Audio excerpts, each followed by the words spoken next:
Bonjour, merci beaucoup d'être là. J'aimerais aujourd'hui parler de ces changements de conscience de manière très humaine. C'est très important de rester les pieds bien enterrés dans la terre, de ne pas oublier que nous sommes des humains, nous sommes, nous incarnons un corps humain, une expérience humaine. C'est ici, dans ce terrain de jeu, que nous sommes tous en train d'expérimenter chacun son truc, chacun ses apprentissages. C'est très facile à déterminer ça, c'est selon les expériences que vous vivez, ça veut dire les apprentissages que vous avez à récolter. Donc voilà, chacun fait son test de quelle est la matière que j'ai ratée dans la matière. C'est le relationnel, c'est l'argent, c'est le travail, c'est la responsabilité, c'est le soutien, c'est l'accueil, c'est l'amour, c'est le pardon. En fait, nous sommes là tout simplement pour apprendre à vivre des concepts mentaux, des concepts des consciences dans un corps matériel. Les pardons, c'est un concept. Mais à travers une situation, une circonstance, j'ai un ressenti, j'ai une émotion, j'ai même une douleur au corps. Je ressens ce que ça veut dire que quelqu'un me fasse du mal et je dois pardonner cette situation. Mais une fois qu'on a compris ça, il faut passer à autre chose. Le problème, c'est que nous sommes tous restés en maternelle, en fait. Nous avons adoré, je pense, la maternelle.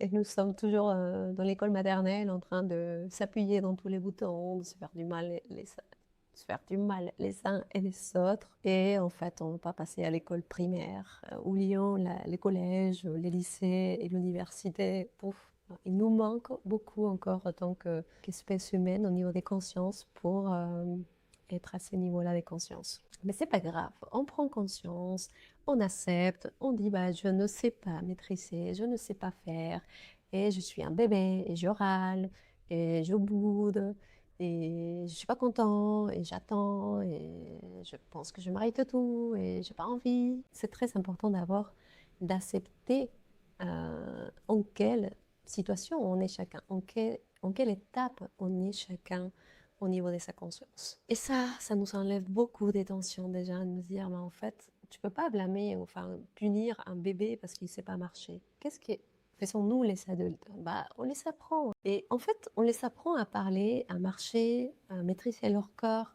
avec patience, avec amour, jour après jour. Et les jours où l'enfant il a appris à marcher, on est tout fiers et heureux de la réussite de ces bébés.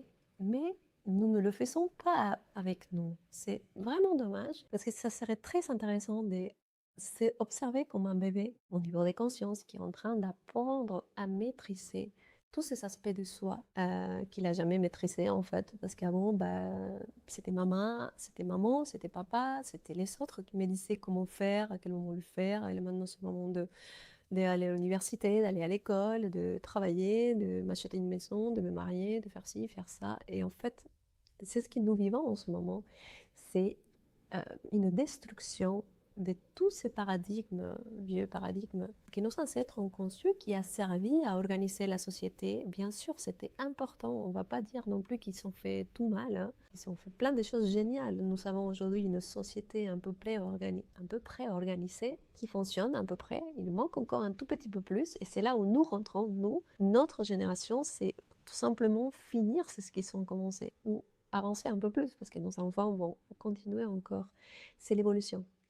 Là, il faut garder en tête que la vie, c'est l'évolution constante. Ça ne s'arrêtera jamais, jamais. Il n'y a pas une fin.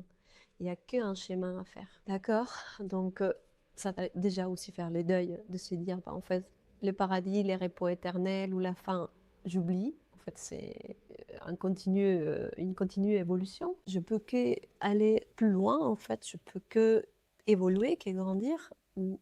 On peut aussi faire les schémas à l'inverse, on peut involuer aussi, mais nous l'avons déjà fait, nous sommes allés jusqu'au bout de notre inconscience, maintenant on y va à nouveau vers la conscience. C'est des cycles aussi planétaires, des lumières, d'ombre, des consciences, inconscience. Nous avons été déjà dans la pire inconscience. Il faut juste lire les livres d'histoire pour voir combien de guerres, combien de morts, combien d'esclavage, de mauvais choix nous avons fait les humains. Mais aujourd'hui, grâce à la conscience, tout simplement, à l'effet d'avoir dit, bon, bah, ok, on a expérimenté ça, et ça fait pas du bien à personne, en fait, c'est le moment de faire autrement, tout simplement, sans jugement, surtout sans jugement. Donc, je vous invite à commencer à vous observer, comment ces gamins, ces bébés, ces petits enfants qui rentrent à l'école maternelle et qui commencent à râler, à bouder, à être pas contents, et que les adultes autour d'eux, la société, par exemple, ou les lois, ou les règles de vie, leur disent, non, en fait, là, il faut que tu ailles par là.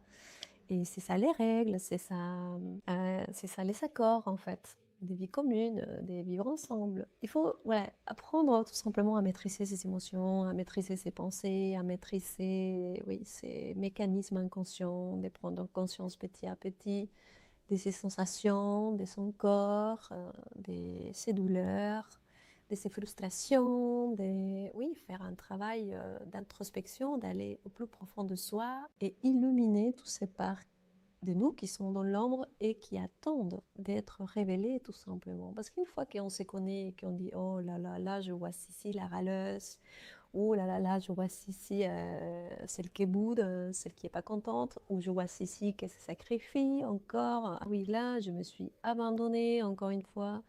Là, je me suis fusionnée avec l'autre. Ah non, là, je fais tout pour plaire aux autres. Ah non, là, enfin, ouais.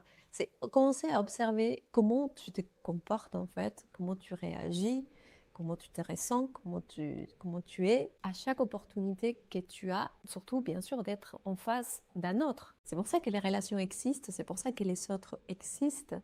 C'est pas que pour nous faire du mal ou du bien, c'est aussi pour nous apprendre à voir dans ces miroirs en fait, qu'est-ce que je crois par rapport à moi? Qu'est-ce que je pense de moi? Comment je me ressens moi? Et comment je crois que je dois vivre? Comment je crois que je dois être? Comment je crois que je dois parler? Qu'est-ce qui se passe en moi en fait à chaque fois qu'un stimule extérieur m'impacte? Parce que quand on est tout seul, tout va bien. Bon, des fois non, possible aussi. Mais quand on est avec quelqu'un d'autre, on est obligé de bouger. Au début, bien sûr, quand on ne maîtrise pas trop, on est victime, on est traîné, on est tiré, on est des éponges, on absorbe, on se déforme, on s'abandonne, on se sacrifie, voilà. Mais petit à petit, quand on commence à faire ce travail d'observation, de contemplation, de prise de conscience de soi, de qui je suis et qui tu es et qui nous sommes, c'est là où tu commences à équilibrer tous ces liens et plus avoir besoin de te déformer, de plus avoir besoin de te taire ou de parler. En fait, tout change. C'est comme si tu laisses la vie se révéler à travers ta présence et la présence de l'autre, mais il y a un truc qui se fait à partir de ça. Et il n'y a pas ton ego là pour dire « Ah oui, c'est moi, et grâce à moi. » Non, c'est toi et moi et la vie. Tous les 3 ou tous les 5 ou tous les 10, peu importe combien de personnes sont autour de toi. En fait, c'est ce qui se passe. C'est les scénarios complets. C'est 360 degrés qui commencent à prendre la place et tu commences à voir que la vie, elle agit, elle opère, elle fonctionne et c'est elle qui décide, c'est elle la maîtresse, c'est elle la maîtresse et toi l'élève. Et c'est là où en fait où on rentre dans un état de grâce, en même temps d'humilité, de service, qui t'apaise énormément et qui devient une façon d'être et qui est vraiment notre vrai nous. Mais bon, il faut traverser tous ces processus d'observation, de contemplation, d'intégration. Et je vous encourage vraiment à commencer déjà parce que sinon vous allez être chamboulé partout, l'extérieur. Et comme la vie va de plus en plus vite et tout va de plus en plus vite, si vous n'êtes pas bien ancré et enraciné dans vos pieds, dans qui vous êtes, vous allez vous envoler avec les vents des changements. Enracinez-vous. Et cet enracinement se passe que quand je sais qui je suis. Et encore une fois, pour finir, qui je suis, c'est aussi quelque chose qui évolue avec nous. Je ne suis pas la même humaine que j'étais quand j'avais 10 ans, quand j'avais 15 ans, 20 ans, 30 ans. On évolue et on est la matière qui permet à cette évolution de s'expérimenter. Donc, tout est un échange en fait, tout est une question d'échange, de rétroalimentation. On y va tous quelque part, on ne sait pas trop où pour l'instant, mais c'est nos choix au quotidien, c'est notre posture au quotidien qui fera la différence. Merci d'avoir écouté cette vidéo, partagez-la et à la prochaine.